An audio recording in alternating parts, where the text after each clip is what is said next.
Hey, it's Thursday night. It's 8:05. What are you doing? You're getting ready for the Casual Chaos podcast because it's here. We're recording it right now. Casual Chaos podcast, the sports wagering community. I'm your host, Jay Ash. I am joined, as always, by my co-hosts, Jeff and Bubba. What's up, fellas? How you doing, Jay Ash? What's up, Bubba? Hey, guys. How's it going, man? Excited to be here. It's going great. If I was anybody else, I'd be better. I can echo that one tonight, man. But we're going to have a good show, so let's have some fun. We always have a good show. I don't care what anybody says. The socials are going across the board, at Casual Chaos Live. Check us out everywhere we do socials.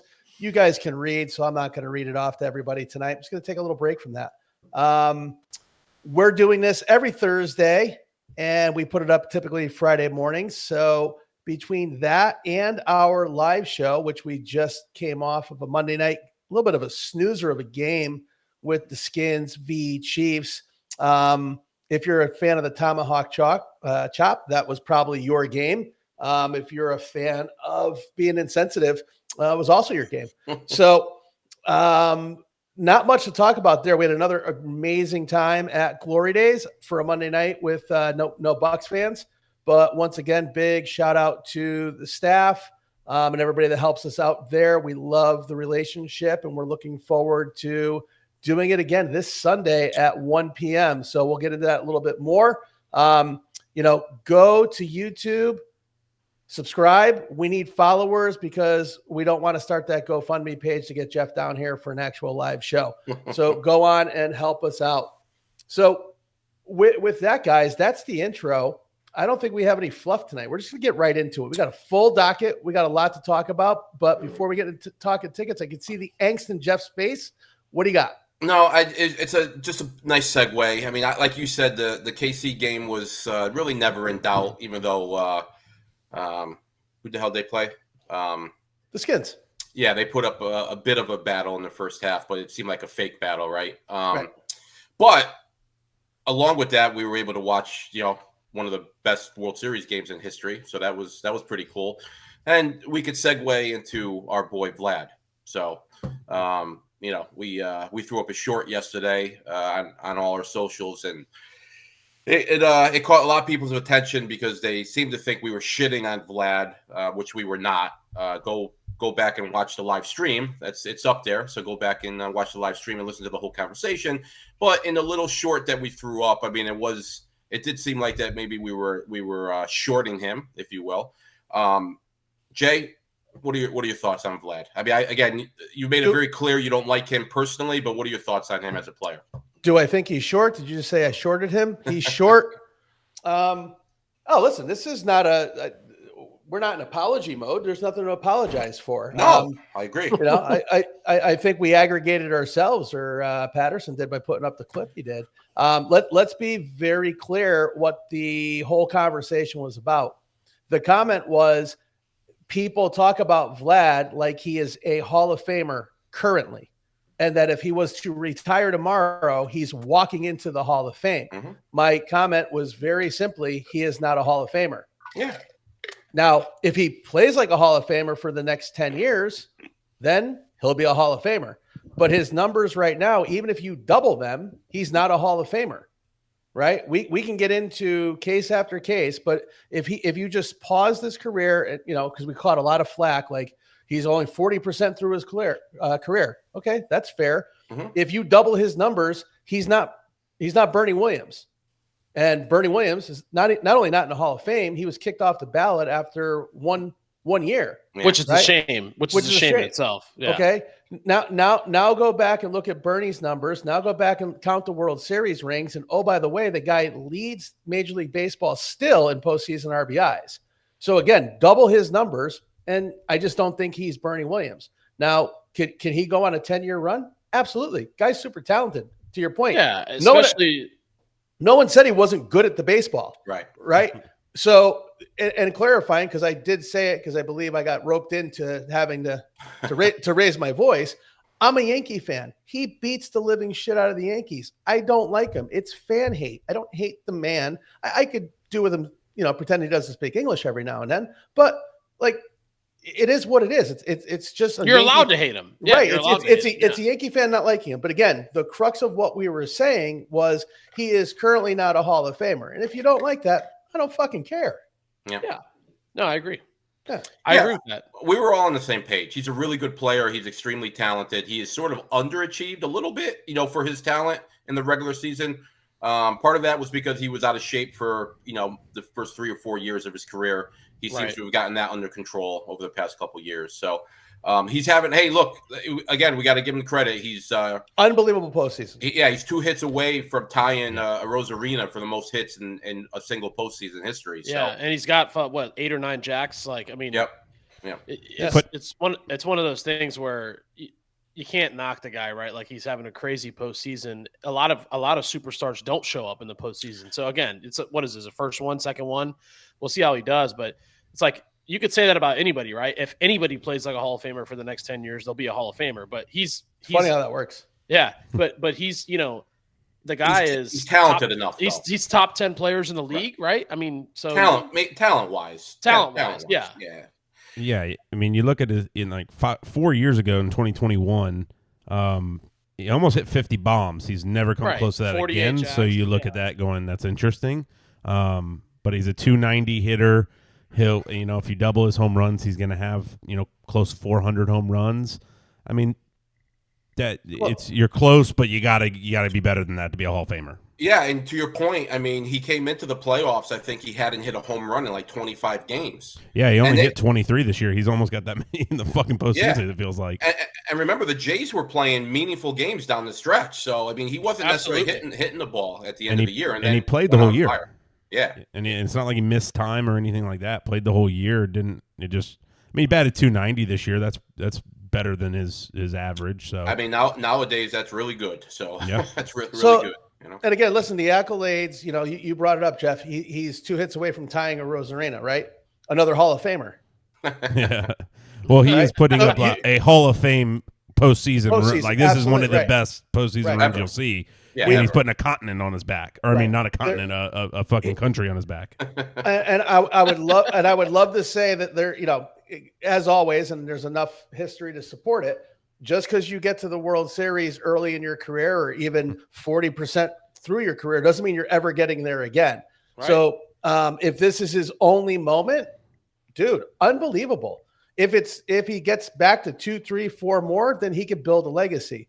So again, the comments were very simple. He's not a Hall of Famer today, and then he's not his dad. And I don't understand why, just because it rhymes with Vlad doesn't mean anybody should get upset.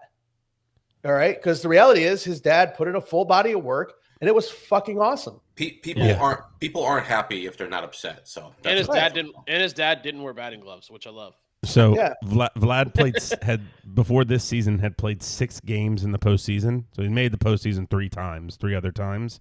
Okay.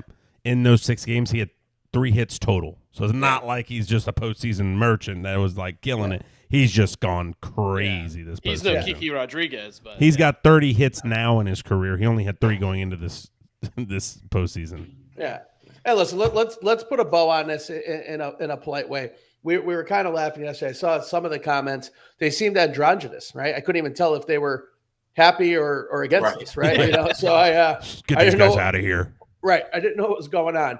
But again, I don't believe he's a Hall of Fame player today. I don't know if I would put him in the top 10, Bubba. That's one guy's opinion.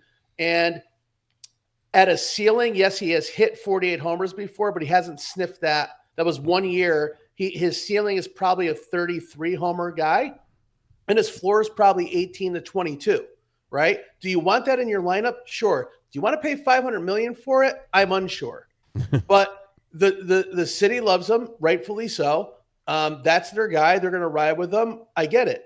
They didn't want to sign him 2 years ago. Yeah, a few years ago they wanted him out. Right. He got himself in shape. He's turning into an adult, and you know what I mean? Like he if he's got 10 years in him, he can certainly get there. So that's all every team's got one, right? The Mets got one, and I'm sure they're not happy about it right now. So it was good for baseball that they kept him. I agree that the contract was probably too much money, right? But it's good that these players are spread out. You don't want all these players on like 5 freaking teams. You know what I mean? So absolutely, yeah. I mean, they probably overpaid for him. Although right now they probably are happy with that contract. So anyway, all right. So again, I know I'm sort of jumping ahead a little bit, but since we've been talking about baseball, what do you guys think about the rest of the series? What are your thoughts there?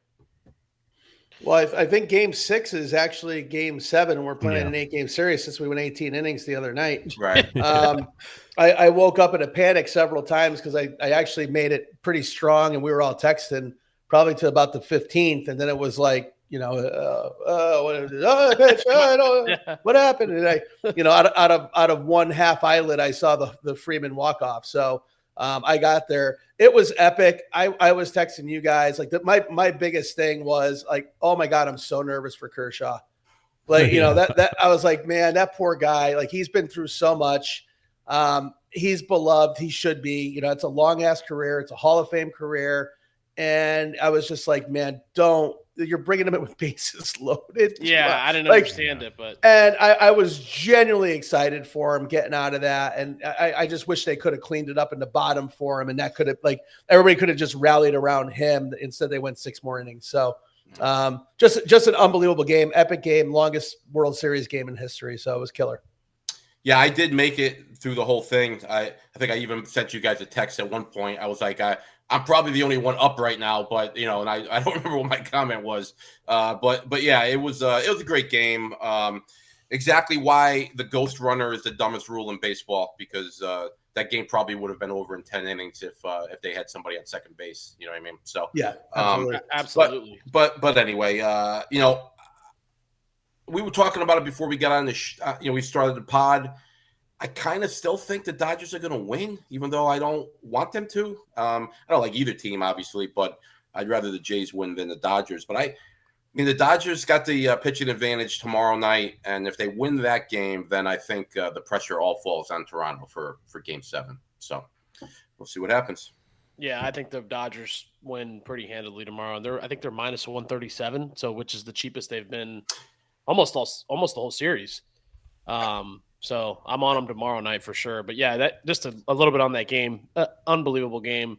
I know you said you're happy for Kershaw, but that guy that he was facing, that lefty, helped him out a bunch. I mean, Jeff, I think your text was actually he swung at ball 4, 5, and 6. He did.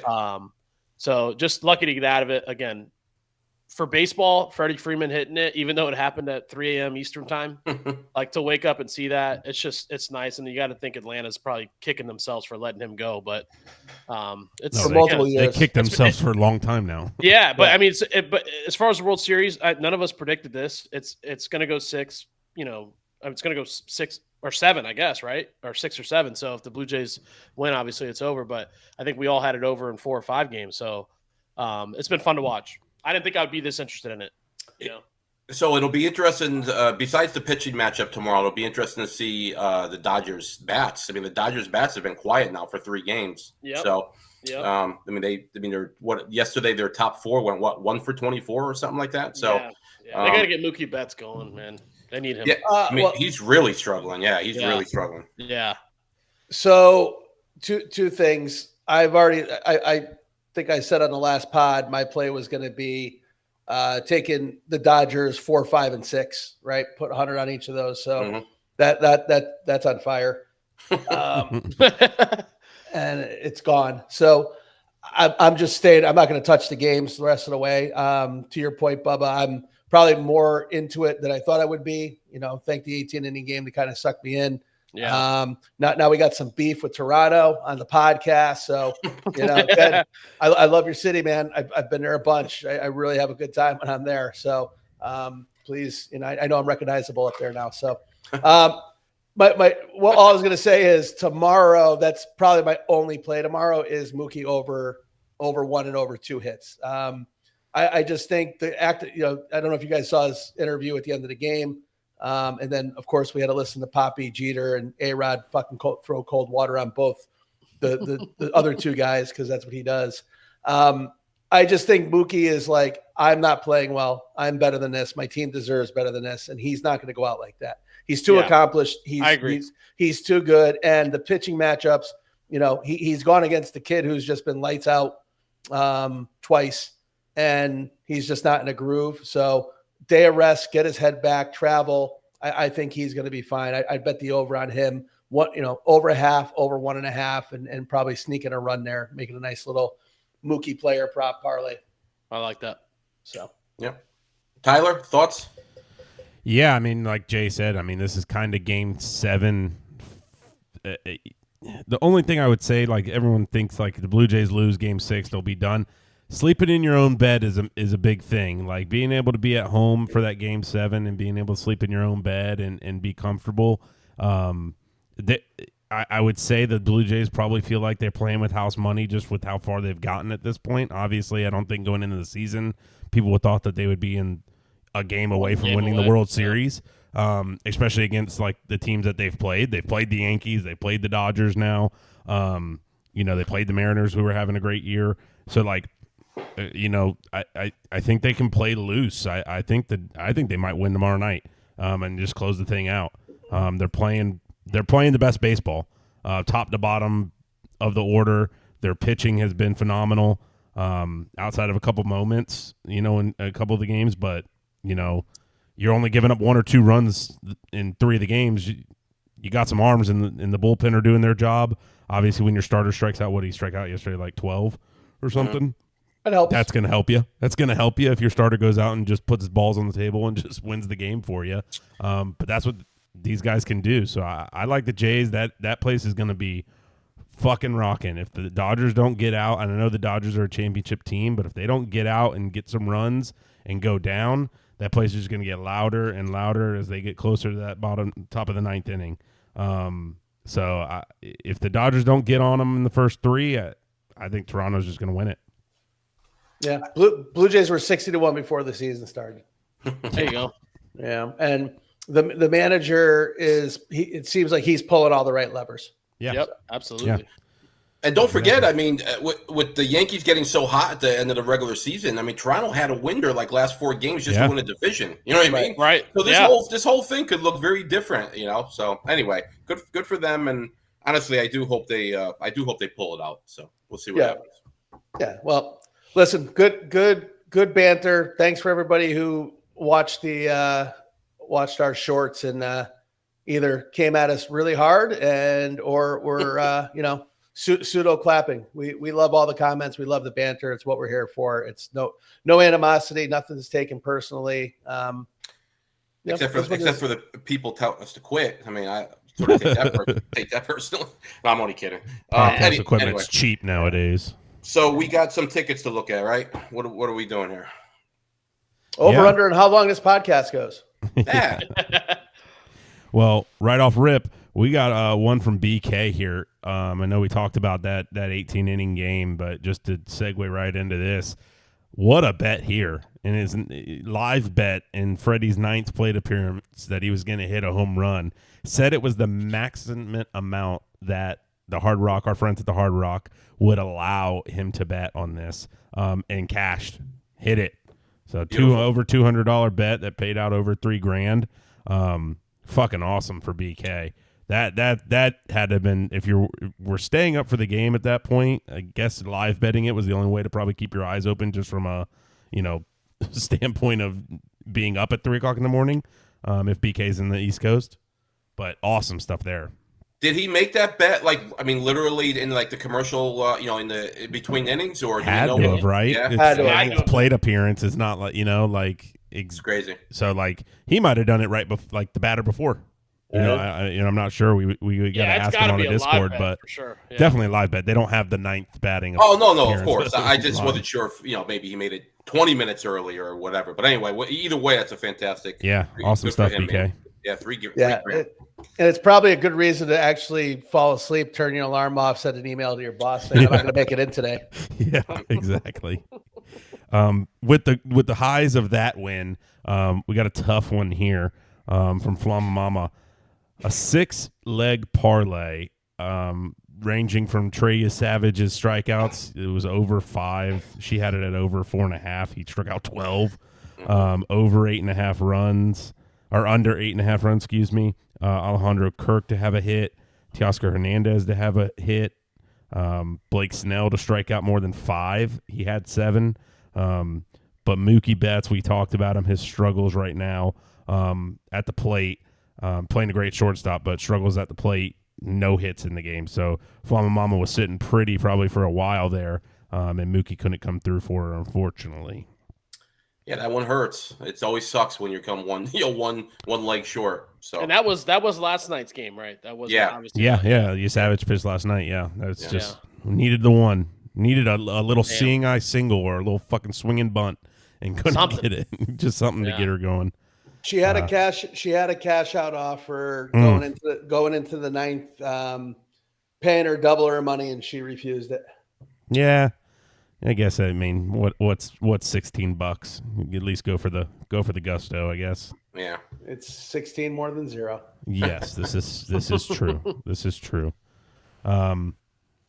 No, we talked a little bit about Sports Equinox, I believe, but we got all of them going on right now. Obviously, baseball coming to an end, but we had our man Rain Man here put together a nice little 3-sport parlay, 3-leg parlay. He had Paulo Bencaro of the Orlando Magic with a double-double, Freddie Freeman with at least 1 run or RBI, and then he had Austin Matthews to have at least 4 shots on goal.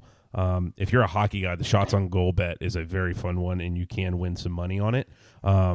He got the double-double from Paulo and the shots on goal from Austin Matthews, and similar to Flama Mama, was waiting on Freddie Freeman to get himself an RBI. I'm not sure he even got a hit yesterday, and this was yesterday as well, so tough one. That would have been nice, man. Yeah, that was a nice one. That would have paid out very similarly, a little less than what BK hit on.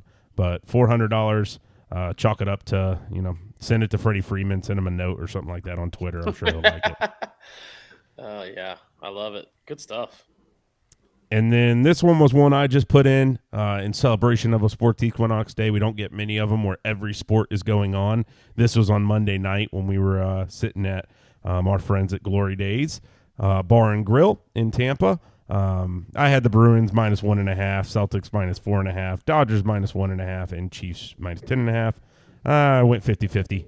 Lose it. Only $1 bet, but I figured when you have these moments where you can bet every sport and you're at a sports bar, what better place to watch all the games at? So Tyler, I remember you talking about that Boston.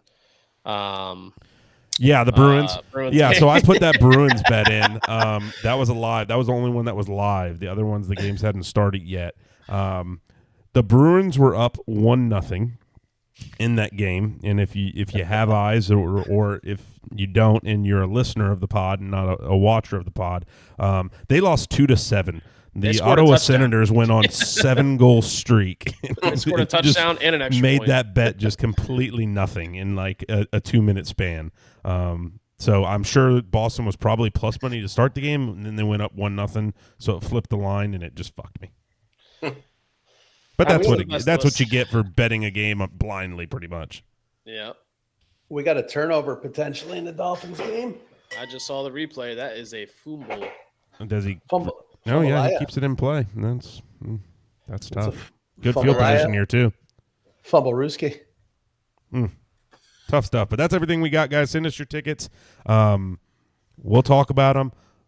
We'd love to shout you out. Again, we'll be live Sunday at 1 o'clock, I believe, this week. So send in your tickets for that. Send in your tickets from Saturday, from college football if you're watching. If you bet on the Blue Jays versus the Dodgers, send them all in, guys. We'd love to chat about them. Absolutely. Let's let's you and I just be a homer here real quick. Did you see the pics that Dietz sent us over? No, I did not. Yeah, so check your phone. So our old high school coach, Bubba and Tyler, they're dedicating our old field, our football coach, I should say, are dedicating the old field to him tonight. So right. We just got it's got a couple pics from the ceremony. That's all. But good for him. Cool. Craig Peters, well done, brother. Look at Blinky. Jeff Blinky's there. I know. It's good to see him. Oh, man. So real quick. So Jeff was a year older in school than I was. Obviously, look at him. So Bob Harrison, we used to call him Blinky Bob. You can figure out why. But we're a lot of us played both ways in high school. So it's defensive side of the ball, and was Bob's specialty. And we had a player who was the safety, who I'll protect the guilty here, that was just having a hard time tackling, and and he asked me to, he's like, can you show him how to tackle? And kid ran over, and I tackled him, and it was what it was. And he asked the safety to do it again, and he missed the tackle. And oh god, I don't know how old he was. I mean, he seemed ancient at the time, and he's still kicking, so God bless him. But he literally just like, motherfucker, God, run it again, and he just threw him out of the way, took his glasses off, and this old man just destroyed the kid running the ball. full pads, picked him up, body slam, turned around, looked at him. No, that's how you tackle. Run it again. I love it.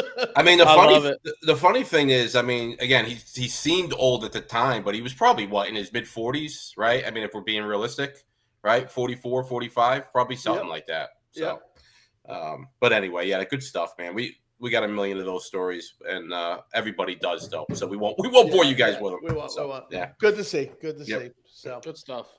All right, shifting gears. Speaking about glory days, let's move on to college football. Touchdown, Mark Andrews. Shit! I almost put him in my parlay, but almost don't count. So that's it. Touchdown, Mark Andrews. Let's talk about college football real quick. Mainly just another high-profile coach getting another giant buyout. 54 million to go away, and it's becoming systemic. It's not new. It's kind of a problem. Yet schools keep signing up for it. I think they need better negotiators, or I think that's maybe why the private equity groups are starting to buy athletic programs, because this is going to happen. But this is an interesting one because the school doesn't have a school president. The athletic director is clearly a dead man walking, and the governor came out and said the athletic director will absolutely have no say in who their new coach is. So just overall, like, this is not gambling related. What the fuck? Like, what the hell's going on in college football that we have more high-profile jobs, or at least what used to be high-profile jobs, and nowhere near the caliber of high-profile coaches anymore? Anybody else have opinions on this? Well, I don't have an opinion on that part of it. I don't know how you explain it, right? It's a very hard sport, especially now with all the, we've talked about it a million times with the NIL and the transfer portal and all that stuff. It makes college basketball and college football, so much more difficult than it was 10 years ago. Kelly, do we think Kelly's done? I mean, he's almost mid-60s. You think he's going to retire, or you think he's going to try to I think he's done. I mean, he's got his name on the field in Assumption. That's something, right? Hey, look, he's had a good career. Let's not shit on him completely. I mean, he's had a good career. I was going to say he never won the big one. He did in Division II, right? I think he won a national championship in D2. But anyway, I'm just curious to see if because guys like him, I mean, it's not just him; it's all those guys. They have big egos. They don't like getting fired. So it'll be curious to see. I mean, just look at Belichick, right? It'll be curious to see if he wants to take one more swing, or if he's just going to hang it up. Regarding the payout, and I'm sorry, Bob, I'll shut up in a second. No, you're good. Regarding the payout, Jay, I do think these schools are getting smarter. I mean, like, look at Franklin and Penn State. They owe him $50 million, but once he gets a job, I think most of that money goes away. You know what I mean? So sure. I think they are writing those sort of clauses into these contracts. I'm not sure about LSU. I know the AD said something about negotiating with them. So, I mean, if they don't have a clause in the contract, why would Kelly be willing to give up any money? Correct. So, I don't know. But all right, Bubba, I'm sorry. Go ahead, man. No, I just wonder on that point, though, Jeff, like, if he goes and gets a job in TV for 2 years and then he goes to coach, do they still owe him all the money? Like, is it another coaching job, or is it another job? Because I don't know. That raises questions, right? That's what you see a lot of coaches do. That they go on TV for 2 years and they go back and coach. So right. That's why they do it. That's why they do it. It's got to be a coaching job. Right. Yeah, Gruden made the blueprint for that. Yeah, absolutely. So my thing on this is that like they're setting a bad precedent, right? So like, what is a good year, right? There's top 25 programs in the country, right? What is a good year? Get to the game, win it.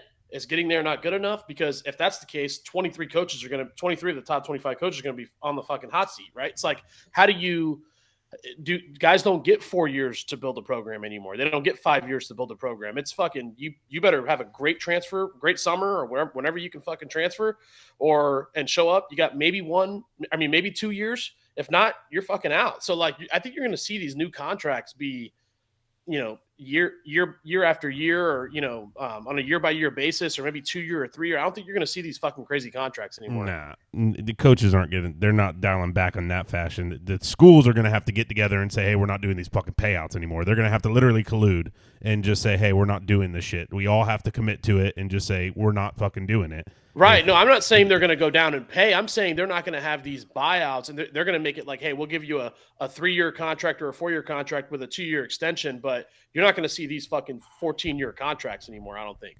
I don't know if anybody's signed in 14 years. They're getting those extensions that are big once you 10 have a little bit of whatever. once you get some success. It's just college. The only thing that I would push back on, Bubba, is yes, you it's tough in the landscape of today, but you can also get to a program like a Kurt Cignetti and went to a program who was nothing in football. I mean, absolutely nothing. Just brought a team pretty much from Division I and just brought them to another university and was able to play pretty much 22 guys from a team that wasn't on that team the year before. So you have the ability to do things that quicker from that standpoint because of the transfer portal, which I think ruins kind of college sports a little bit. But it's tough with college sports because now they are making so much. So like, what do? You gotta figure out that piece. They're making way too much money, really, is at the end of the day. So if you're not winning 12 games a year now, and you're a dick, which apparently I haven't heard one person been like, I feel bad for Brian Kelly. It's pretty much been Brian Kelly's biggest piece of shit in the world. Apparently, he couldn't even get into the locker room with the morning that he got fired. So it's different, like him and James Franklin. James Franklin was there for a long time, and just never got over the hump. And then, like we talked about before, it just went really south for him this year. And I think it was just their time to just go a different way. I don't know if they're going to get someone that's going to do more than what he does, and I really feel bad for the guy that goes in there and gets that job, because to your point, what are you supposed to do? If you don't win the national championship, are you going to get fired in 3 years? Right. Yeah. Because he was winning 11 games a year, right, in that ballpark. Yeah. So it is a tough thing, and there's too many. College sports are very fickle right now because of everything going on with it. They got to figure out a lot of the shit that are having the rules before things stabilize. It's going to be too weird. many hands in the pot. So like, think about it, right? Like what you said, they're making a bunch of money. Okay, who's providing that money? Okay, who's donating the most money to LSU boosters? Boosters. Okay. Yeah, right. That guy's got the most say. So do you think that guy's not like going to the AD or going to the governor and being like, we got to get him the fuck out of here? Probably what's happening. Not only are they doing that, they're putting clauses in the coach's contract that they have the right to go on recruiting visits. Yeah. Right. Like, hey, you need $40 million to do this? I'll give you 20 right now. Fire him tomorrow. Yeah. And listen, and I don't want to, again, for everybody listening, we're actually adults here and we understand how it works. So we're just like talking, right? Like, this isn't like we need an education in how all this shit works. It really just comes down to, Tyler, you brought up Cignetti. When Saban won his 4th national championship, I believe everybody was aghast that I think his contract was $6 million a year. And like the whisper was the boosters paid his house off. Yeah. And everyone was like, oh my God, a college coach making $6 million a year. He won 4 fucking championships. Right. He added on 3 more. Right. Yeah. And Cignetti just signed basically $11.6 million a year. Yeah. Great. Indiana, you made the playoffs last year. Great. And you got a good program. He hasn't won fuck all. It doesn't mean you're only worth what someone's going to pay you. And if someone's going to pay you, I'm not saying don't take knocking the money. The coach. Yeah, I'm just saying it's so out of whack at this point with what we're paying coaches, what we're paying players, that it's inevitable that in 2, 3, 4 years, I think max, the Big 5 is consolidated. It's a 60-team league. It is adjacent to college football. If you're a fan of the school, you'll have your ties, but it's going to be a private fucking run company. Yeah, I think eventually that's going to happen. Yes, and just one real quick thing. We've been talking about the money, and Tyler and Jay, you just brought it up, Bubba too, with the coaches. Now remember, with the NIL and now schools paying players, there's more money being spread around. So they used to be willing to pay coaches pretty much whatever they had to pay them because they weren't paying anybody else. But now they're paying a lot of people. So this idea that these coaches are getting, back to the original point, these coaches are getting 40 million buyouts or, $50 million buyouts or whatever. I think those days are going to come to an end just because the alumni especially is just not going to want to. They're only going to want to pay so many people. They're not going to want to be paying people that get fired $40 million. For sure. Jeff, to your point, that some of these big teams have general managers making that are making $1 million a year. Like you don't think that guy's on the chopping block if that team loses 2-3 games in a row? I mean, but maybe that's the system, right? Maybe you pay the coach with an incentive program, right? Hey, if you get a top 5 recruiting class, here's your bonus. You get a top 10 recruiting class, here's your bonus. You get a top 20, here's your bonus, whatever that may be. And then what's your attrition rate, right? You start using the transfer portal as a device for payment. Yeah. You pulled X number of top recruits out of the portal. Great. Here's a bonus. Oh, you lost this many. There's no bonus, right? And then start tying, true incentives. X number of wins, now you have a bonus. Win your conference, now you have a bonus. Go to the playoffs. Make the playoffs. Win a national championship, Brinks truck right to your door. You know what I mean? But it just can't be, okay, you're Lane Kiffin, right? There's $75 million. Lane Kiffin's an amazing college football coach. What was the school he won a national championship as a head coach? Which one was it? None. Right. So we're going to pay him 13, 14, 15 million to go to Florida. Great. And you'll want him gone in 3 years when he does the same thing at Florida that he did at Mississippi. 10, 11, maybe even 12 wins. Maybe make the playoffs, not win a national championship. Keep paying him. Yep. Again, not hating, it's the system. Yeah, exactly. They just got to figure out all the rules and shit with everything nowadays. When they made all these NIL shit, it's great for the players. And it's awesome for the players, obviously. And a lot of people win on it. But a lot of universities don't win on it. And these coaches and the players are all going to get lucky and make all this money. I think it's going to have to go backwards at some point. It can't be the wild, wild west like it's been. With the universities having to pay, to Jeff's point, that'll change things a lot, I think. And I think that starts next year, where the universities are funding the team essentially. They pretty much have like a salary cap. Yep. Like you have like $20 million to spend as you so see. So it'll be interesting how things do change, because they have to change. Yeah. Yeah. And I'll end with this before we get into actual games and betting and whatnot. But I kind of think of it like this. We keep saying in our text thread, Jeff, with Garbs and Murph, we talk about high profile jobs. And we kind of talked about it last week with Penn State. Is that a high profile job? The high profile jobs are historical now.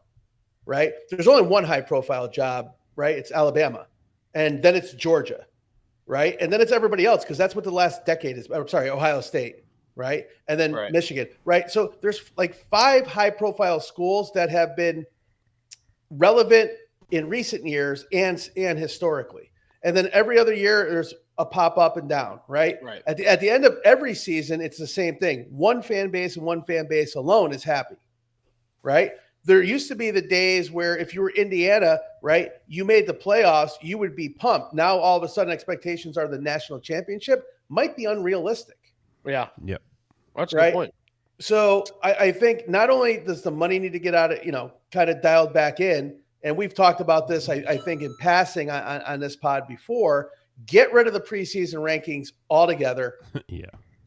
Put a schedule together, let people go out and play. After week whatever, now reset the table, right? Which will reset expectations, because we went into this year with, the Florida States of the world and all of these teams, we had Archie Manning was the favorite to win the Heisman. He's not even on the fucking ballot. Yeah, he's not even on the Maxwell Award. Right. List. You can't get odds on him if you want it. Jeff, you were talking about you couldn't get a bet in, once upon a time for an undefeated season. You couldn't go to a casino and get a bet on Archie to win it right now. They wouldn't take it. There's no odds. Yeah. So I just think there's a lot of changes that need to take place to get it back to what it used to be. At the same time, in the same breath, I still watch. We're not going to stop watching. And if you went to one of these big time schools, it's culture. It's part of your DNA, and I'm all for it. Yeah, absolutely. So anyway, I digress. I don't mind the preseason polls, only because they're meaningless. I mean, they are meaningless. Right. So I don't mind them, but yeah, I wouldn't care if they went away either. But it cost two coaches their jobs already because of what the expectations were in the preseason. Yeah, but they would have had those expectations whether there was Penn State. I hear you. Everybody expected Penn State to be good. We didn't have to look at the paper to see that they were a number 2, ranked team. I mean, everybody thought they were going to be good this year, so those expectations are going to exist no matter what, Yeah. And again, I think the Brian Kelly thing might have more to do with personality than what even happens on the field. Well, the other thing, let's be fair, not fair, but let's just mention that the last 3 coaches at LSU all won championships within their first 4 seasons. So he was in season 4. He didn't make it all the way to the end, but at least they did give him, 4 years before they let him go. So right. Hey, he leaves with $56 million and a new accent. So good for him. Best job in the world as a fired college football coach. Yeah. Good for him. So, all right, you guys have any plays this week? Anything you're looking at on the college board? No, but since we were talking about Penn State, how badly do we think they're going to get beat at Ohio State this week? I think the spread's 19. No. Yeah, I think it's going to be. I think they're going to lose by at least 30. I'll be shocked if it's less than 30 points. So yeah, I would think Ryan Day just runs it up. No, we're in a situation right now where if Jay gives you a play, you go the other way. So I'm not even going to comment on college football. So, but my play would be Texas is a favorite this week. They're obviously at home, but they're playing Vandy, and Vandy's been playing great. Mm-hmm. They're 7-1. Texas obviously still sneaky, just 6-2. Good defense, but I like the Vanderbilt upset there as far as the line goes at -3.5. Louisville, Virginia Tech, I would hammer Louisville on that as well, even though Blacksburg gets a little weird on Saturdays. Yeah, there's some big spreads and kind of like. I think they should be a little closer. Cincinnati, Utah, that spread's 10.5. Those 2 teams are ranked. I mean, I'm looking at Oklahoma, Indiana. Tennessee is pretty much it's an elimination game for the playoffs. Like whoever loses that game's out. Like they got no chance to get in. So that's a fun one to pay attention to. Tennessee at home at night. That place will be rocking. Yeah, I mean, there's only we just mentioned them, but there's only 3 ranked unranked teams, games: Cincinnati, Utah, Oklahoma, Tennessee, and like Tyler mentioned earlier, the Vanderbilt Texas game. So it's not a great slate, at least not on paper. We'll see if we see some upsets. Yeah, we got the largest cocktail party in the world, Florida Georgia game in Jacksonville, outdoor cocktail party. I'd say that Cincy line is fishy. I don't understand why they're getting 8 and it's still going up. So yeah. But like I said, -10.5. Yeah, I don't understand that at all. So, bet Utah clearly. Yeah. All right. Let's shift gears to big play. Yeah. Okay. Just throw it out there. Indiana, by the way, Indiana's been smoking teams -21.5. 6-1 at Maryland though. 6-1. Okay. Ohio State +225, Indiana +600, Bama +800, only single-digit teams. Then it goes to the Aggies, 10-1, Notre Dame 11-1, Oregon 11-1, UGA 12-1, the Canes 16-1. Oof, what a fall! 16-1. Just takes one. Oh, all right. What about the league? Last week, a lot of injuries, a couple big-time players. Scattaboo went down. Scattaboo got a boo-boo. Ugly. Broke the hearts of everybody. Even if you weren't a Giants fan, you gotta love that kid. Yeah. So what were your takeaways for week 8? What do you pay attention? Anything happened to you gambling wise that made you go, What do you got? Go ahead, yeah. I mean the Steelers made me go, I mean, if you watch the first 2 quarters of that football game, you think the Steelers are going to run away with it, even a little into the third. Like, I think it was a Sunday night game, and they dominated. I mean, they really did dominate the first two quarters. So I kind of turned it off, and I woke up the next morning, and they must have just fell asleep at the wheel. But that game, so it pissed me off a little bit. But I'm looking to see if they can respond. No, I'm serious. I know, Jeff, and I know you're a Steelers fan, so you're probably more pissed than I was. But I had some money on them. I want to see how they respond. Indianapolis Colts have been on a fucking streak. I mean, they've been obviously the hottest team in football. I don't know. I think Mike Tomlin's got something for him. I don't know, man. I'll stay. If I were you, I'd stay away from that game as far as at least putting money on it. Where is it? It's in Indy. I wouldn't be shocked if the Steelers won, but the way their defense has looked for most of the season, and especially the past couple of weeks, there's something broken there. They just need to completely change the way that their secondary game plan. They're basically been running the same. They've basically been running the same defense for 20 years. So it may be even longer. Tomlin is a huge believer in the Tampa 2. They still run the Tampa 2. And these teams with good quarterbacks are just picking them apart, in 5 yards, 6 yards, 7 yards. And they generally are willing to give up those passes. The difference is this year compared to, previous seasons is that teams got smart and they get the ball out so quick now. So when you're a team like the Steelers and you're built around your pass rush and they're blitzing a lot this year, the QB quarterback, I swear to God, I'm getting old. The names are escaping me these days. But the QB quarterback was getting the ball out in 1.5 seconds. You're not getting a sack if he's throwing the ball in 1.5 seconds. Right. So, it's they need to make changes. And if I were you, I would stay away from that game. But I just don't know. The only reason I would say that I like them, and I'm hoping to see that they respond. The Steelers rarely lose 3 games in a row like that. But actually, dude, they've lost 3 games in a row the past 3 seasons. So this would be 4 really games in a row. Yeah. So this would be the 4th season in a row. Yeah. That's crazy. Yeah. Sounds like an over to me. The crazy thing is their offense has actually played really well this year, and that's the side of the ball everybody was worried about. So yeah. All right, week 8, Jeff. Anything from last week stick out? Change your opinion moving forward? A good win for Tampa. Against a bad team, but they needed that win. A good win for Denver against the Cowboys. The Eagles got a much needed win. Again, there was nothing crazy last week, right? No, a lot of favorites. Dolphins won a game. A lot of favorites. Yeah, the Dolphins won. Of course, Dolphins won. They beat the Pennixless Falcons, but at least they got a victory. So by a lot. I didn't know we were going to talk about sex. Yeah, I was just about to say, is there a name for a female falcon? I didn't know that was a thing. Oh, you said Penix. Penix. Yeah, who's that? Andrews again? 2 touchdowns. Andrews touchdown. Yeah. Wow.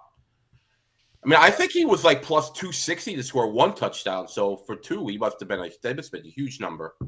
Yeah, which is shocking. I feel like that's like the only guy Lamar always throws to. Right. Oh, this is good for my Henry over yards because eventually those start pounding the ball.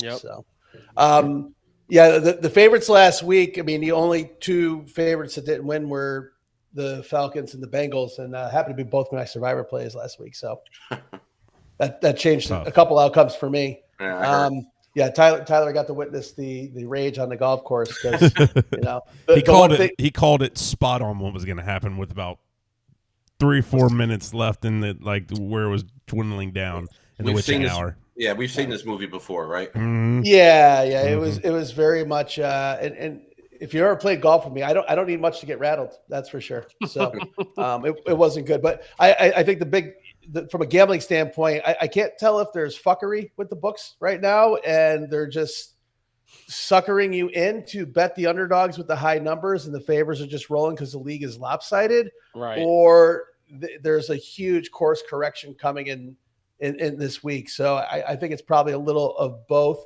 I think the injuries are starting to mount up. Like if you're a Giants fan, and we'll talk about this a little later in the show, you had this big 3 that you were about to hang your hat on, 2 rookies and a sophomore essentially, and one's got a blown knee and one almost lost his ankle.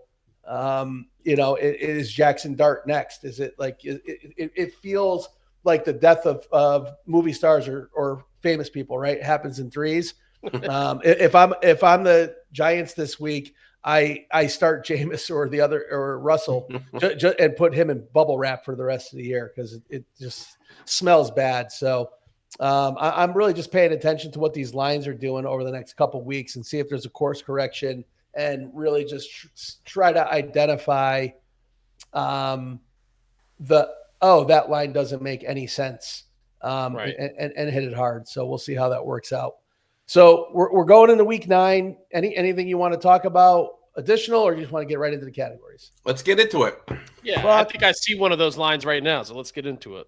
Let's do it. This was actually one of those lines tonight. 7.5 on the road, home dog. I'm pretty sure. I don't have it in front of me. 7 home dogs, 8 home dogs this week. Yeah. That's usually a recipe for disaster. So let's go ahead and put a gun to our head and say lock of the week. Who wants to lead it off? I'll go since I'm on a little winning streak right now. I had the Bucks last week, -4.5, and they as we said earlier, they won pretty comfortably. This week I'm going with the Niners -2.5. Again, I like going with teams that are playing with desperation. This is a game that the Niners really need to win. So, and I think they're just better. Who the hell are they playing this week?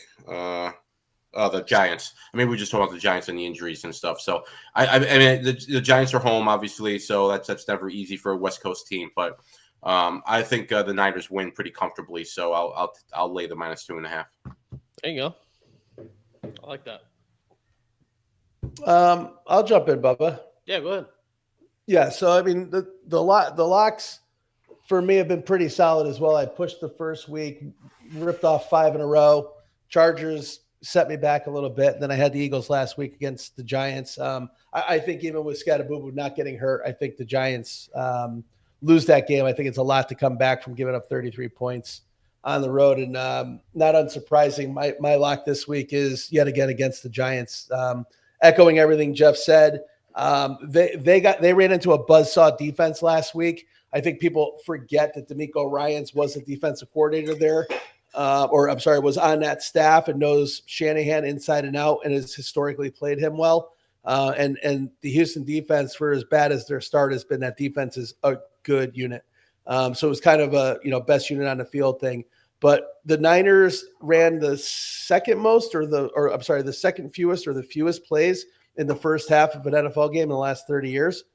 Christian McCaffrey, I think, topped out at 25 total yards, 28 yards, something crazy like that. So I just think the spiritual and emotional leader of the Giants and Scatterbubu, even as a rookie, is gone. If you're the fan base, the glimmer of hope is probably gone. And if you're just looking at the talent level, I think the Niners still have more talent. I'm pretty sure that the Niners did not travel back to the West Coast to come back to an East Coast 1 o'clock game. Oh, okay. So that makes sense. That's huge. I need to verify that one more time. But if that's the case, I like 2.5. I would even bump it up to get plus odds. I'd even go 6 up to 6 on that. Yeah. Yep. Makes sense. Bubba? My gun to the head lock of the week and my underdog are interchangeable, but I already committed to our little scoreboard here. So my lock of the week is actually a dog. It's the Buffalo Bills plus 2.5. I know the Chiefs are fucking rolling. We watched them play. They didn't struggle in the second half, but they really didn't put up many points in the second half of that game. It's tough to play in Buffalo. It's very tough to play in Buffalo. I like Josh Allen to show up and get to 6-2, and the Chiefs get their first loss in a long time. Okay. I mean, the Bills defense doesn't worry you with the KC playing as well as they're playing? KC's playing really well. I mean, we talked about it the other day. Jay mentioned it, that running back Smith, right? When they realize they can run with him, it'll make a difference. But I think the Bills defense will play well against in a big game like that. I think they'll play well against Kansas City. Pacheco's out for Kansas City. We saw Kareem Hunt fucking go off. Nobody expected that. So it's not like they can't bring another running back in. But I don't know. I like the Bills in that game. It's very hard to win there, and they play really well there. I know it's fucking Patrick Mahomes, but I like them as my lock of the week, getting 2.5 points at home. Well, like you guys have heard me say before, I'm very big on desperation in these types of games, and the Bills are sort of a desperate team. So I would be shocked to see them win at home. No doubt about it. It'd be a win that goes a long way. That's for sure. Yep. Yeah, no doubt. Yeah, if it was a playoff game, I'd probably jump in on you a little bit. But Allen has beaten. Yeah, it's Mahomes not. at home. Yeah, it's not a playoff game, so that's a great point too. You know? Right. The only thing that would make me nervous as a Bills fan is, didn't they lose Oliver again last week? He's not listed on the injury report, but I think he's out for like maybe the year. Yeah, he's on the IR. Is he? Okay.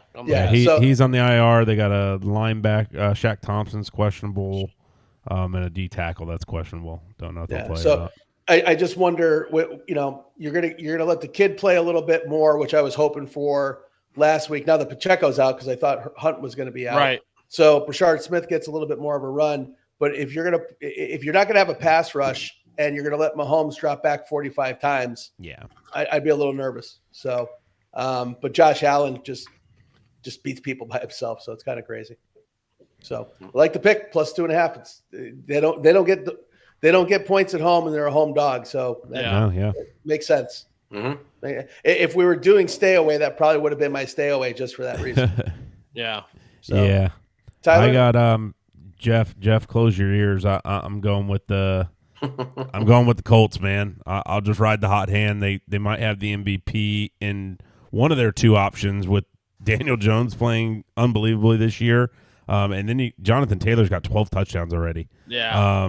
He's getting like 3 a game. It's fucking crazy what he's doing. And to Jeff's point, the defense is where there's question marks with the Steelers, and the Colts have just been firing on offense. Now, at some point, they're going to have to slow down, maybe that's this week. But I think the Colts are they're damn good, man. They're playing good football. You just ride the hot hand until they buck you. Is kind of where I'm going with it.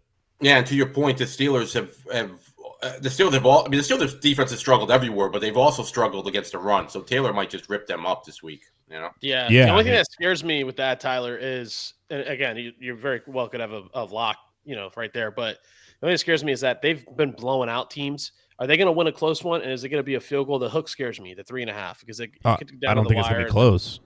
Yeah. I think they're just a better football team at this point. I think they're just going to score enough I don't think that the Steelers are going to have to hold them to make it a close game. I would think. Yeah. So I just don't think they're going to stop them enough. I don't know what the team total is for the Colts, but I would probably take the over in that.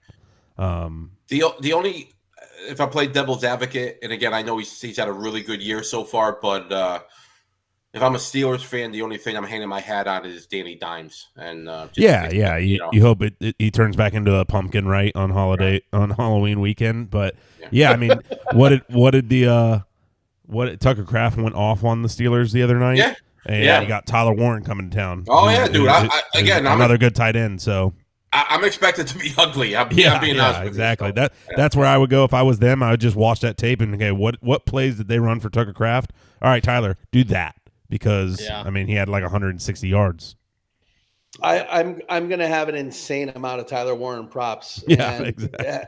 As a fantasy owner that has him on every team, I'm looking for a big week. I'm going to allude to something here, and I hope again it doesn't get aggregated the wrong way.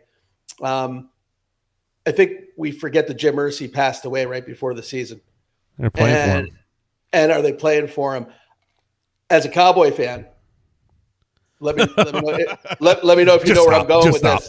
Just stop. Just stop. But yes, maybe. Is there hope next year? Oh boy, because that's the only reason. It's the only way we're getting back. Well, I'll say no, because his son is going to take over, right? And we don't necessarily think very highly of his son, do we?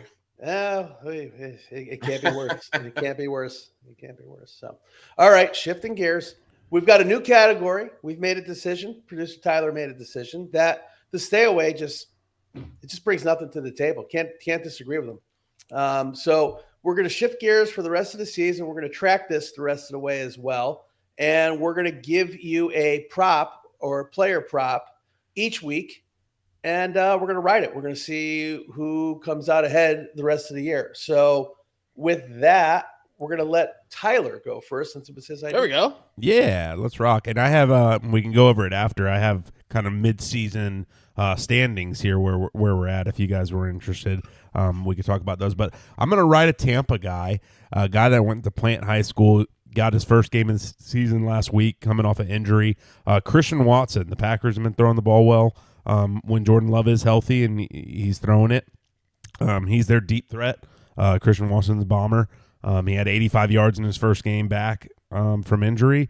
So I'll take a Christian Watson anytime touchdown plus 210. So Christian Watson, Plant High School, another Plant High School guy. Very nice. Tampa, Florida. That's mine. Like Prop of the week. All right. I like it.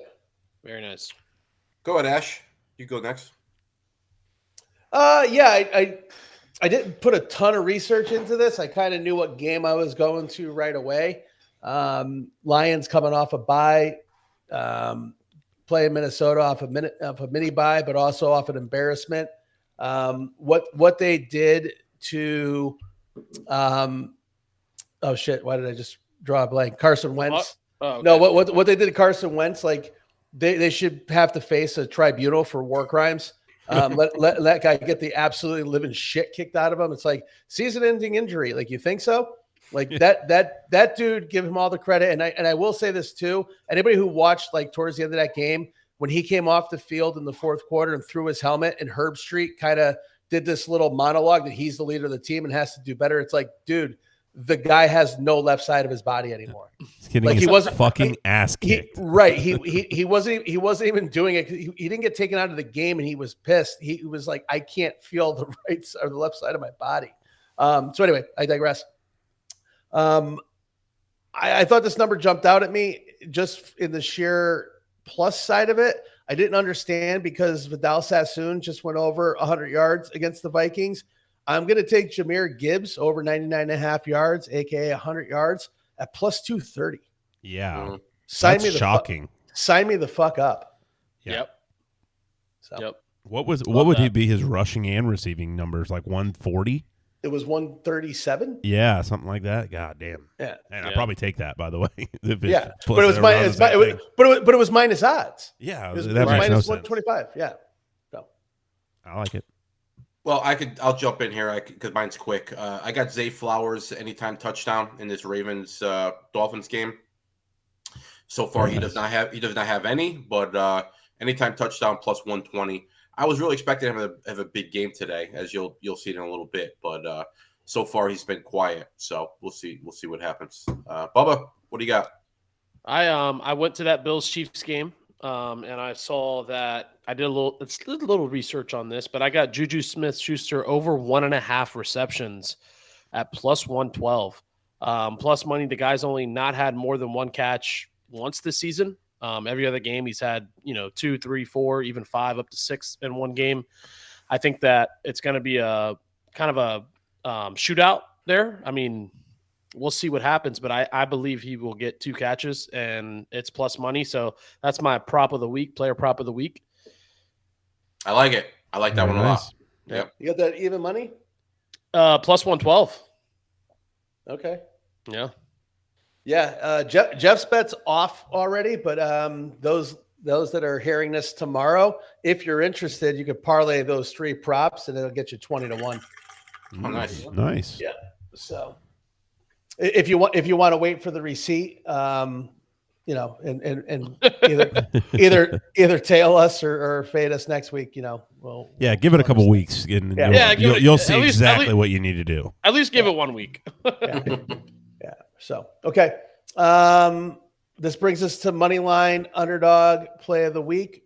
What did you have last week, and what do you got this week? We'll lead off with someone who's got a perfect record in this. Unfortunately, it's the wrong side of it. Bubba? I am a solid 0-8 in this category, but there's a team out there this is the line I was talking about, and I know you love Texans defense, but I got Denver plus 110 to beat up on Houston. Denver's won 5 in a row. They're a good football team. They're going to be playing in a dome. I don't know. I mean, I saw that line and I was like, what is going on? The line is 1.5, so they're not super confident, but the money line's, I think it's down to plus 105 now, but there is a plus sign in front of it, and they're considered a dog, so I'm going to take Denver. Bo Nix and the boys. I know Surtain's out, so their defense is down a pretty good corner, but CJ Stroud hasn't impressed me at all this year. Their defense is what's keeping them in game, so I like Denver to get their 6th win in a row. I like it. That makes sense. Yep. That line is shocking to me as well. So I'm going with Cincy at home, plus 140 versus the Bears. Chicago did not look impressive last week playing against the Lamarless Ravens. And I don't know. I just think the Bengals are going to put up a lot of points. Not sure the Bears are going to match them that way. So Bengals plus 140 at home. Lose back-to-back weeks to Snoop Huntley and then Joe Flacco. Yeah. Fun stuff. It's possible. They didn't have that on their bingo card this year, probably. No. The Bengals are what we like to call dead to me. Oh, by the way, I would imagine. Like 3 of us, I had the Steelers last week, and that's the underdog, and that was a disaster. We all did, except Tyler, but we all did. I had the Bears. I had the disaster on the other end. So we were all disasters. Yeah. Rough week. Yeah, rough week. Yeah. All right, I'll go. I'm in unfamiliar territory. I lost this play twice in a row. Starting to feel a little shaky. Lost a 33-point fourth quarter, and I watched the refs, and I watched the refs change the flow of the game in 2 calls last week against the Steelers, and I watched Jordan Love throw punts, and people say he was on fire. So this week. Might be, I don't want to say shocking, but it'll probably get some, oh, really? I'm going with the Raiders, plus 130 at home. Coming off maybe the worst performance in modern football history against the Chiefs. I just think that was I know it was a bad matchup. Bad timing. It was not the right time. It was not it was the Rashid Rice comeback party. There was a lot going on in that game. It just didn't make sense. The Chiefs have a killer run defense. You knew they're going to kind of pick Geno apart schematically, and it just all came into play. They ran 30 plays total. Brutal. But tight end is back. Receivers are back. They've got a week off. They've made some changes defensively. I think they've had enough time as professional football players to recognize that performance is not acceptable, and a lot of guys are going to be fighting for their job. As much as Carroll's probably past his prime, he is still, he's a leader of men. He's a rah-rah guy. He brings energy. I just don't see 2 weeks in that building, them not coming out ready to play. They're at home.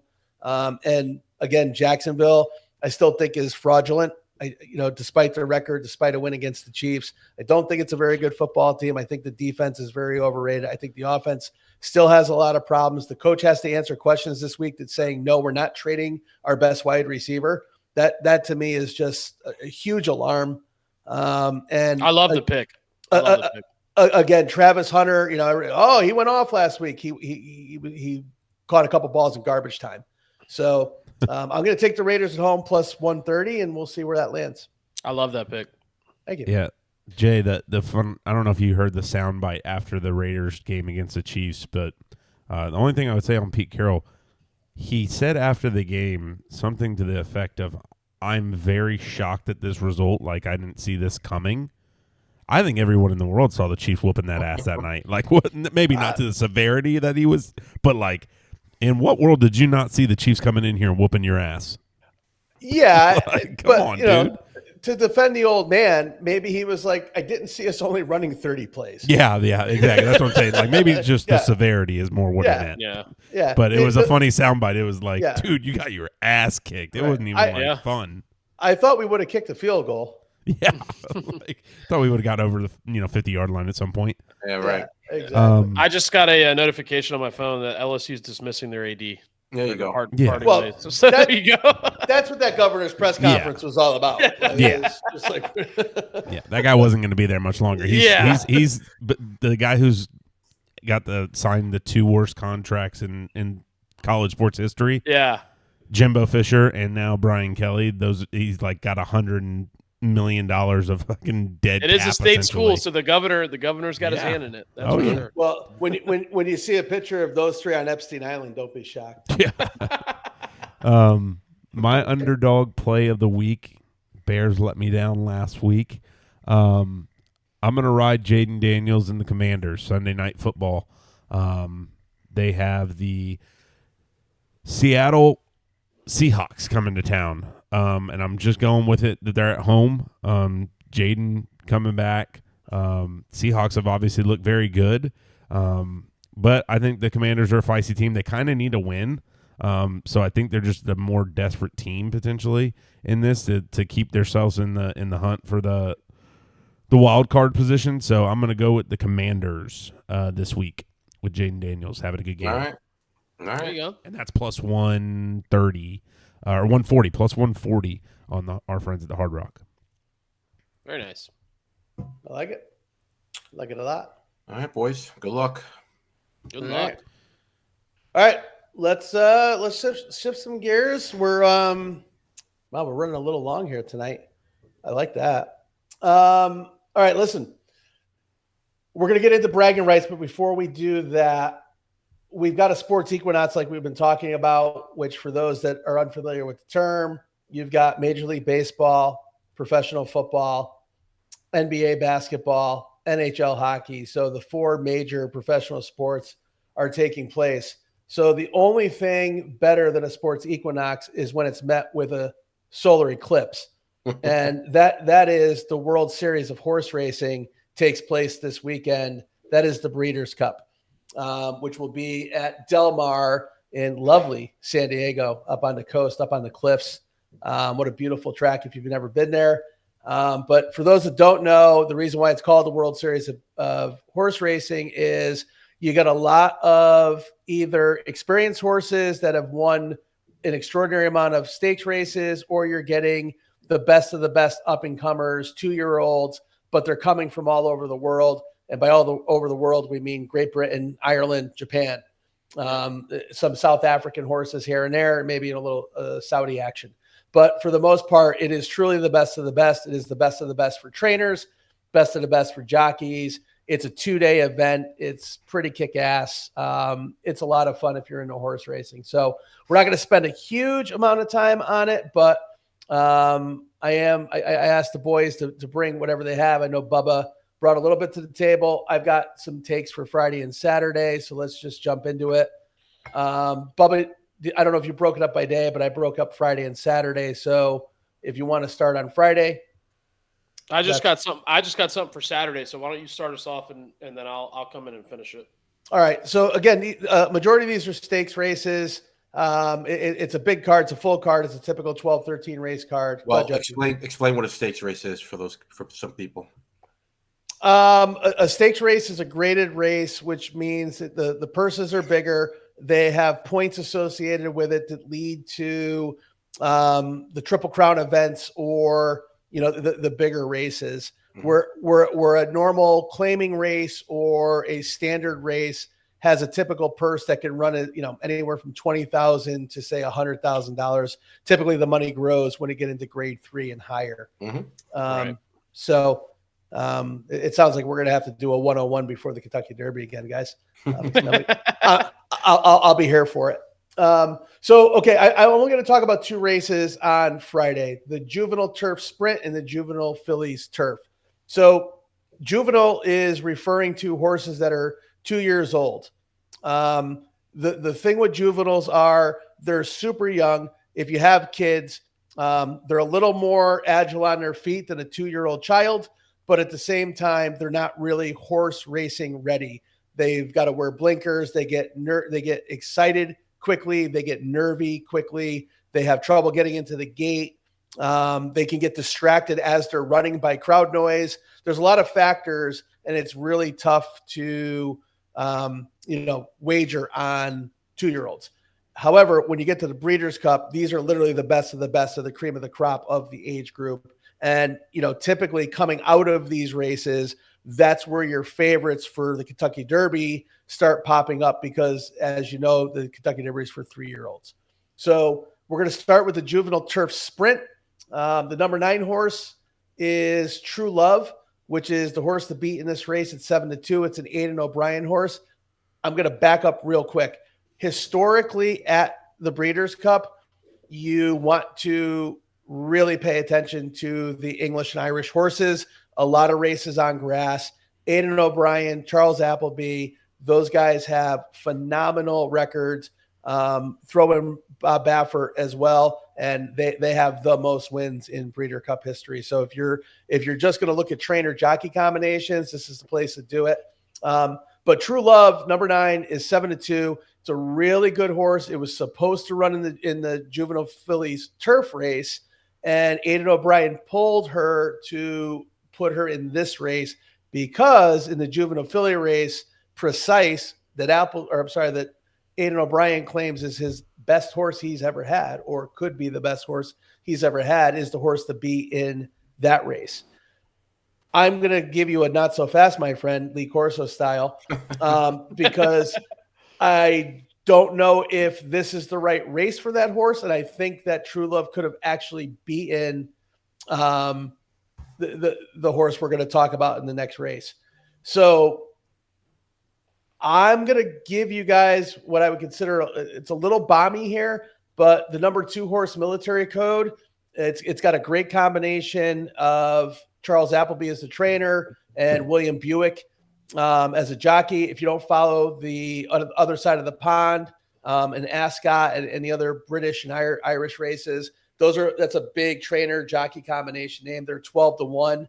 O'Brien also has the number 1 horse and number 7 horse, Brussels at 8-1, and number 7 Mission Central, which is an Irish horse at 20-1. And there's a lot of talk around a lot of the pods and a lot of the other rags I pay attention to that Havana Anna is getting a lot of favor. So I'm going to fade the favorite. I'm going to put her in some unders, but my play, if you want some plays, I do a win play show on number 2, which is Military Code, and take the 12-1 odds and see if you get hit across the board. And then I would do $1 trifecta box with 4 horses, which is going to cost you $24 on that bet. And I'd go with 2, 7, 8, 9, which is the 4 horses I just ran, which means I'm throwing the favorite in that under and thinking a combination of those 4 horses. So that's what I like there. And then we go to the Juvenile Filly Turf. Again, Precise seems to be the cream of the crop there and going off at 6-5.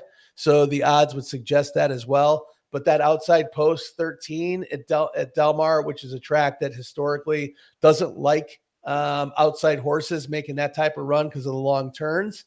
I'm going to fade that, and this is going to be bomb central here. Number 6, Switch and Love out of Japan. Same trainer that represented a horse in the Derby that we'll talk about in a little while here too. Japan doesn't ship horses over here. There's an economic reason why they don't ship it over here because of the money and how much it costs to actually get over here. So they don't fuck around. They're not coming over here for the vacation. If they think they can win, they bring the horse. So 6-1 Switch and Love. I'm sorry, number 6 Switch and Love. I feel like there's a chance there. Queen of Hawaii has run a lot of good races early already. A lot of nice buzz too. So again, the number 2 horse there is 12-1. And then number 3, Imagination the Lady. Jeff, it got me originally because I thought it said Imagination Land, which would have been an automatic for me if you're a South Park fan. But a 10-1 coming back from the pack in this last race at Keeneland, it looked like if it was going another furlong, would have won by 3 lengths. So the play here for me is number 6 across the board, win play show, an exacta box with 2, 3, 6, and then a trifecta box with 2, 3, 6, 13. Again, throwing the favorite in there, but those other 3, those types of odds, you're going to have a 4-figure payday on a small $1 or $24 bet. Throw in the superfecta if you get a little frisky. Saturday, I don't know what race you want to cover, Bubba. I've got a quick mention on the Breeders' Cup Turf Sprint. I got the Dirt Mile, the Filly and the Mare race, and the Turf Sprint, and then I've got in depth on Breeder Cup Mile and the Breeder Cup Classic. So I'm on the 8th race. I'm looking at the 9-horse race, obviously with Sovereignty scratch. So if you want to hit on those, we can jump to that one. Yeah, That's a classic. So that's what I was ending with anyway. Again, real quick, Breeders' Cup Turf Sprint. There's a long shot, number 12. Again, it's a Japanese horse. I happen to like the number 12 too. But it's won his last 2 races. Invincible Papa at 20-1. It's a good long shot play to keep in your back pocket. The Dirt Mile, number 10, White Abreu, has been winning races at a very high clip. Was a young prodigy horse, kind of faded away and made a comeback at Gulfstream the last year or two, and has been winning some big races. Has Irad on board at 8-1. I like my money there. Excuse me, the filly and mare, both Baffert horses. Number 2, Splendora is 8-1, and number 8, Hope Road is 4-1. Play both of those in any combination you want. Throw some unders there, but I would play both of those too on the win place. And then the Turf Sprint, the number 7, Imagination. It's another Baffert horse at 6-1. Yeah. And then the Breeders' Cup Mile, I'm going American here, just because there's some really good grass horses from over the pond. But this Chad Brown, if you know anything about Chad Brown, the trainer, he's a turf guy, especially in New York. But he is a Breeders' Cup trainer. He's got a good horse in program trading.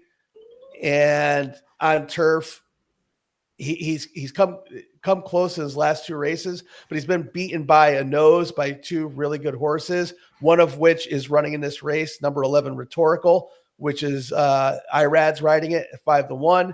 And then number 10, who's going to represent the other side of the pond, John Quill is, if I'm pronouncing that right, is going off at 10-1.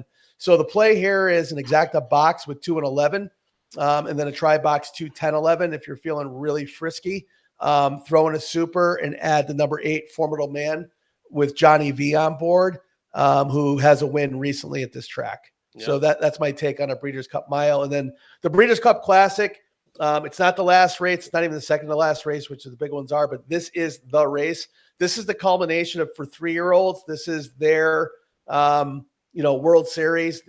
We've been through the Triple Crown. We've been through Saratoga and the Travers. We've been through Penn National for the Pennsylvania Derby. So this is it. Bubba, I've talked a lot. I'll let you jump in.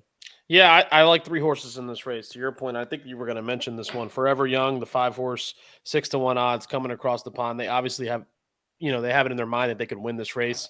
So I like him. I'll throw him in a couple exactas and a couple try boxes. The other 2 I'm going to throw in those try boxes are Sierra Leone, the 7-horse at 8-1 odds. And then the new favorite after Savantage dropped out is Fierceness. Todd Pletcher and Velasquez, they're great together. Mm-hmm. So I'm going to throw those 3 and a try box, exacta box. I'm going to put, one over. I'm going to put them each overall, in an exacta, a key box. So we'll see what happens. But those are the 3 that I really, really like. Journalism, I was considering it 10-1, but I don't know how he's going to run. I'm a little worried about him. McCarthy's a great trainer. We'll see. Those are my 3 horses that I like. If I was going to pick one to win it, just because of the odds at 8-1, I'd go with Sierra Leone. And then second, I'd go with the Japanese horse at 6-1.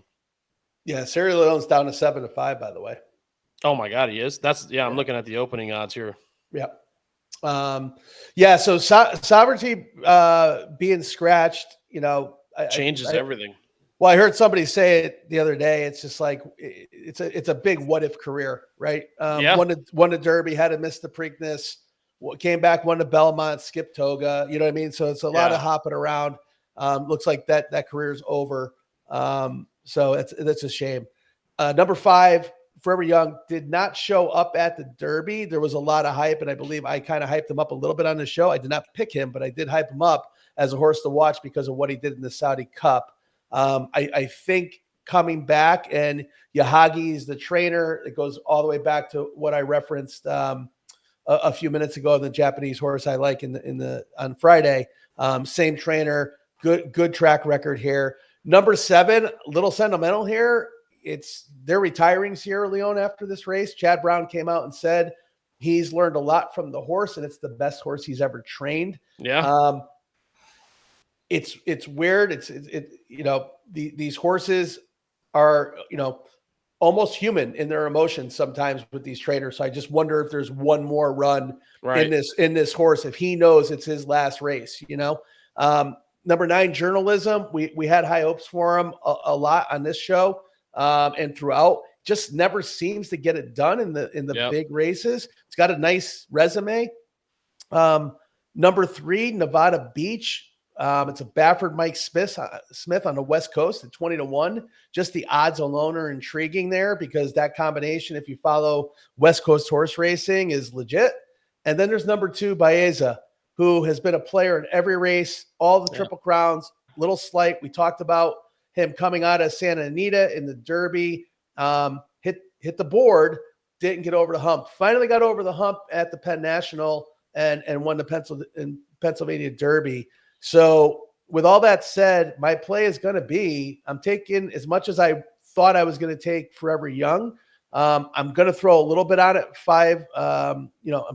Number 5 across the board. I just don't like the fact that number 7-5 doesn't feel right. That should be, 3-1, 4-1 feels right. That seems too small of a price, but goddamn, 10-1 for Baeza.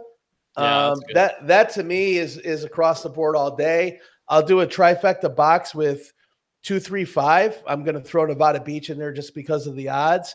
I like Forever Young in that spot. And I'm probably going to box it up with the 7 just to be sentimental with Sierra Leone. And I'll do a superfecta with those 4 horses. I love fierceness, Bubba. I just don't think it's the time. Yeah. What we got to do, I mean, that's great insight. And honestly, this is going to be such a fun day of horse racing. It's kicking off the season, right? But I would say this, if we can do something cool, I think you did it for the Derby. You posted some bets before, or maybe it was as it was going on. Yep. I'll send in some bets too. We'll get our producer Tyler and Patterson to maybe throw some slips up there, winners or losers, or even beforehand. But I think we should definitely do that for the fans. And horse betting is just so much fun, Don't threaten me with a good time.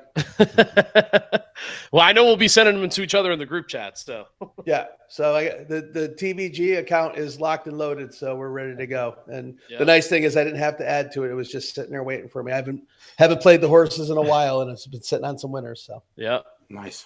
Yeah, let's go. All right. Sorry for that long segment. For those of you who don't like horse races, if you stayed with us, thank you. We're going to get into bragging rights and wrap this thing up. Let's do it. Yes, sir. Jeff will lead you off from last week. Had all money line dogs, and it was a bad week for dogs last week. Yeah, I mean, I last week I purposefully took a shot. I wanted to, if it came through, it was going to be a pretty huge payout, and they all lost. So they were underdogs for a reason. I really would have never guessed to go 0-4 on those, but that's what happened. So next. Jay Ash. Well, speaking of next, Bijan, suck it. Bengals, suck it. Ibuka, suck it. And then what was that last one there? I don't think I hit that one either. I think it was 0-4. 0-8 so far. Bubba, how about you? I believe that I was 3-1. I don't think that the Chargers. Did the Chargers win? No, it was the over. It was the over in the Dolphins Atlanta game. That's what it was. You lost by half a point. I remember. Yeah. Oof. There we go. All the favorites, and then obviously the over in that game. That's right. I remember that because Chargers did win, Bucks won, and the Russian won in the octagon. So that doesn't count for anything. 3-1 doesn't count for anything. No, it does not. It's better than 0-4, but it pays the same. So yeah. Well, Jeff, what do you got this week, buddy? Well, I got another loser already. I had Tua over 1.5 touchdowns. I mean, that's still alive, obviously. I got Zay Flowers with 100 receiving yards. I think he's got 17 right now, so that's not looking good. Lamar Jackson over 233.5 passing yards. I don't know. I think he's around 100 right now, so, I mean, that's got a shot. But it's already a loser because I had Con Knipple with over 17.5 points and rebounds combined. And that game is just about over, and he's sitting at 6 right now. So rough night for Knipple. Probably the worst game of the short season so far. So yep, not good. Tough one. Yep. Damn rookies. All righty. Well, let's see, Jay. You're still alive right now. I'm alive because I have nothing on Thursday night. It's it's the way to do things around here. So I'm doubling down on my lock of the week and the money line play of the week. I've got the Niners at -2. Bought the hook down there, and I've got the Raiders at +130. I've got the Lions at -9. I would have preferred it at 8 when it opened, but I'll take the 9 at 110. I think it's a double-digit win. And although I don't like the Vegas zone of -5, it's always an uncomfortable number. I don't care who the quarterback is for the Falcons. The Falcons away from home are not a great team, and the Patriots just have some good mojo. I know there's a big game coming the following week, Patriots and Buccaneers, but that's not a rivalry. It's not a division game, so I don't see a look ahead for a young, hungry team with a good coach. So I kind of like the board. I was hoping for a profit boost, but I'll take 25, paying 376 at 14-1. Nice. Very nice. Like it. That was a real good throw for you there, Jeff. Yeah, no one even saw the ball pretty much. They just threw on 4th down. All so right. it's interesting. Tyler and Ash are both on the Raiders. That's interesting. Yeah. But sorry, go Raiders. No, go Raiders.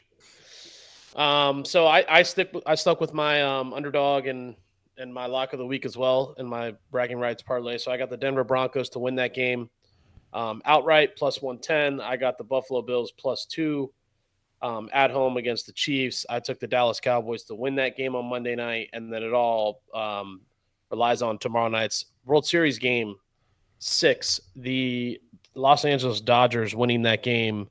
Yamamoto's great. I think the Dodgers are going to get the best of Gausman tomorrow. So 25 wins 272. I have some faith in this one.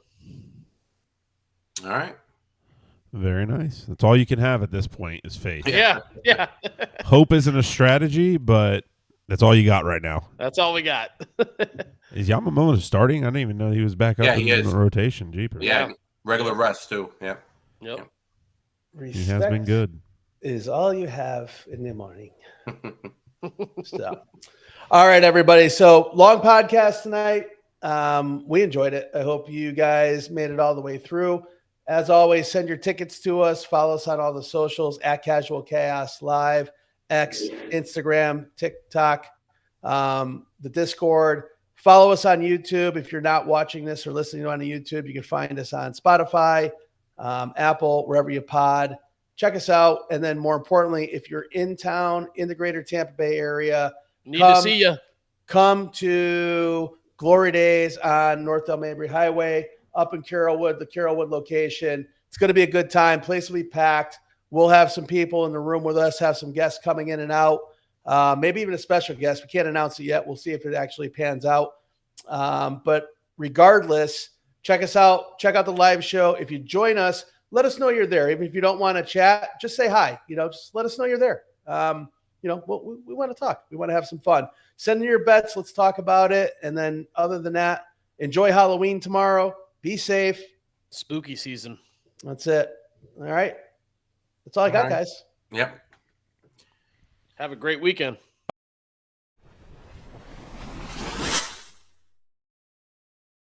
Hi, everyone. This is Jay Ash, one of the hosts of the Casual Chaos podcast you are about to listen to discusses gambling and wagering on sporting events.